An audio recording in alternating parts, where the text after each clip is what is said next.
mais uma aula, dando sequência ao nosso curso Visão Panorâmica da Bíblia.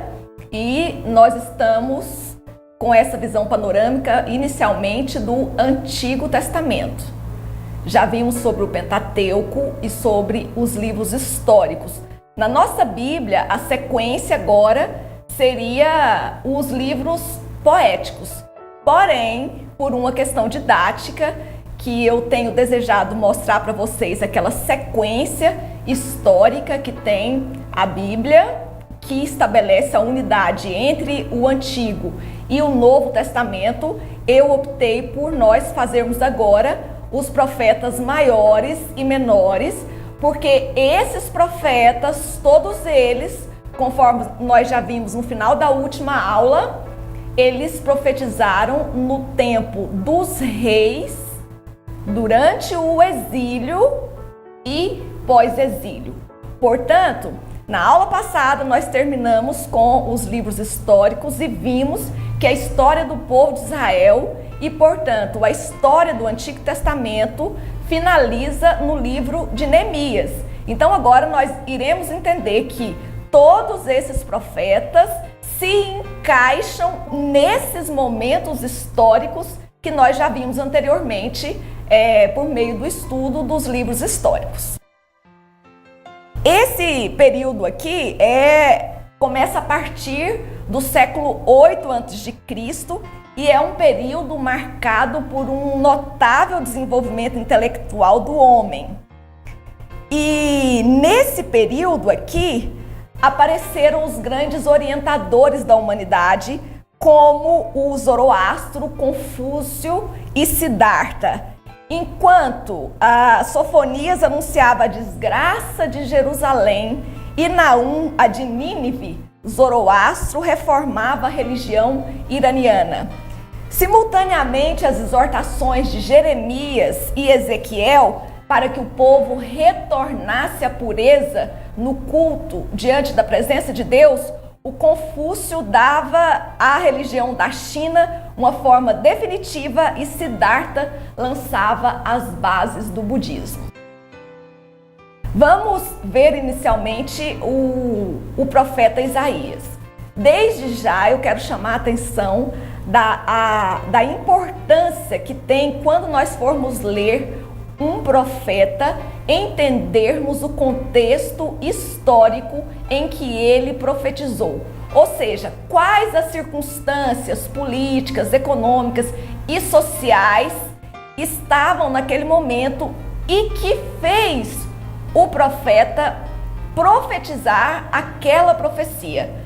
Quando nós entendemos esse contexto histórico específico do livro, é que nós entenderemos que em qualquer tempo histórico e em qualquer cultura, nós veremos que situações semelhantes, situações políticas, econômicas, espirituais, sociais semelhantes, farão com que aquela profecia caiba e farão com que nós compreendamos que, em contextos históricos semelhantes, Deus aprova ou não aprova a conduta dos homens.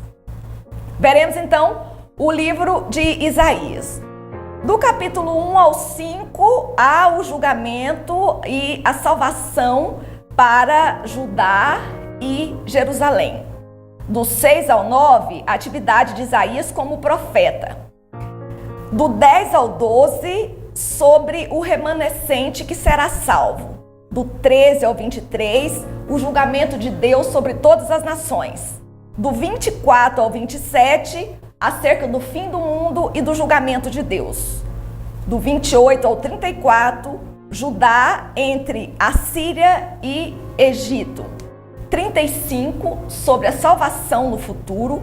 O 36 e o 39 tem um lapso de tempo histórico aqui que interrompe a sequência histórica de Isaías. Do 40 ao 55 tem a mensagem consoladora para o povo na Babilônia, para os que estavam, que iriam estar cativos, na Babilônia. Do 56 ao 66 fala da purificação do povo e da salvação futura. Desde já, eu gostaria também de adiantar uma questão.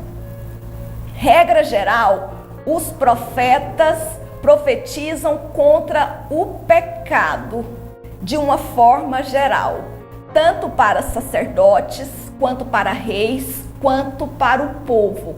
Sempre há uma mensagem de juízo muito dura para que o povo se arrependa e volte aos preceitos de Deus. Entretanto, os poetas sempre terminam com uma mensagem de consolação e de esperança para todos aqueles que se arrependem e se voltam para Deus. O profeta Isaías, então, apregoou o julgamento de Deus sobre Judá, relembrando nas nossas aulas sobre os livros históricos. Nós vimos que depois da grande ascensão da nação de Israel, com Davi como rei, né? Então depois da centralização do poder da nação de Israel, primeiro com Saul, a nação de Israel chega ao seu ápice com Davi, posteriormente ao seu esplendor máximo com Salomão, mas por conta dos pecados de Salomão, Deus já havia decidido dividir a nação. No reinado de Roboão, que é filho de Salomão, nós vimos que a nação de Israel se divide em reino do norte e reino do sul. O reino do sul é conhecido como Judá e do norte como a nação de Israel.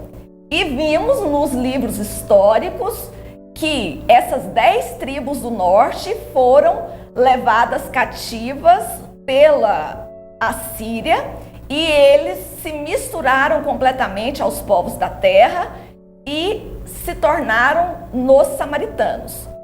E as tribos do sul, que é o reino de Judá, foi posteriormente levado em cativeiro para a Babilônia. Então, esses profetas aqui, tanto os maiores quanto menores, nós iremos sempre identificar se eles profetizaram para o reino do norte ou para o reino do sul. Então, nesse caso, Isaías profetizou para a tribo de Judá, ou seja, para o reino do sul. Esse profeta dava a oportunidade ao povo de se arrepender e, se o povo se arrependesse, não iria para o cativeiro. Isaías pregava: arrependei-vos dos vossos pecados. Se tivessem arrependido, não precisariam do castigo como foi o cativeiro. Esse profeta é um profeta chamado de messiânico, porque é o profeta que mais fala acerca do Messias. E mais uma vez, nós vemos algo que dá uma intensa unidade entre o Antigo e o Novo Testamento. O nome dele significa salvação de Yahvé. Ele foi, além de um profeta, um historiador e um grande estadista. Ele escreveu outros livros, como está registrado em Crônicas, a vida do rei Uzias, e outros sobre Ezequias e os reis de Judá e de Israel. A data provável desse livro é 740 a.C. e Isaías era um nobre que tinha completamente trânsito dentro da corte do rei. Ele foi contemporâneo de Oséias e profetizou por um longo período durante os reinados de Jotão, Acais, Ezequias, que foram reis de Judá. Portanto, quando nós lemos lá em Reis sobre o reinado desses reis, foi nesse tempo que viveu e que profetizou o profeta Isaías. Ele passou toda a vida dele em Jerusalém, era casado, tinha filhos, e ele profetizou num período em que a Síria dominava o Oriente Médio e enquanto Isaías profetizava no Reino do Sul para que os judeus se arrependessem, a Síria invadia e levava cativo o Reino do Norte. Nem com essa experiência do cativeiro do Reino do Norte, o Reino do Sul se arrependeu diante da mensagem do profeta Isaías. Foi uma época de muita prosperidade, mas ao mesmo tempo de corrupção e injustiça social, com uma minoria sempre oprimindo muito intensamente a maioria desfavorecida economicamente.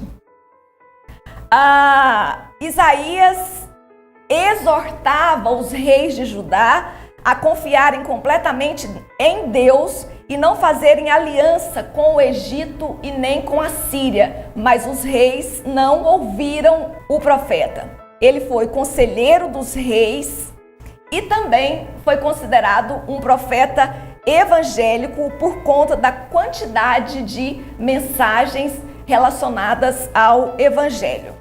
Isaías, como eu disse, foi conselheiro de rei e tinha trânsito livre na corte do rei, tinha qualidades intelectuais e conhecimentos políticos muito intensos e foi utilizado todo esse conhecimento dele para proclamar as verdades de Deus aos reis e ao povo. A mensagem de Isaías está direcionada a 3 enfoques principais. O povo ofendeu a Deus em sua santidade e justiça. Deus avisa e pede ao povo que retorne. Aos infiéis, Deus promete a redenção. Então, conforme vocês podem observar, Deus, na sua santidade, quando se sente ofendido, avisa o povo e pede que ele se arrependa. Quando não se arrepende, vem o juízo de Deus. Mas, mesmo tendo que vir o juízo de Deus, as promessas finais são sempre de redenção e de esperança para o povo de Deus.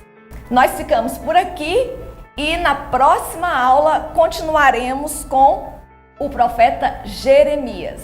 Até lá! Não esqueça de fazer as suas leituras e todas as tarefas.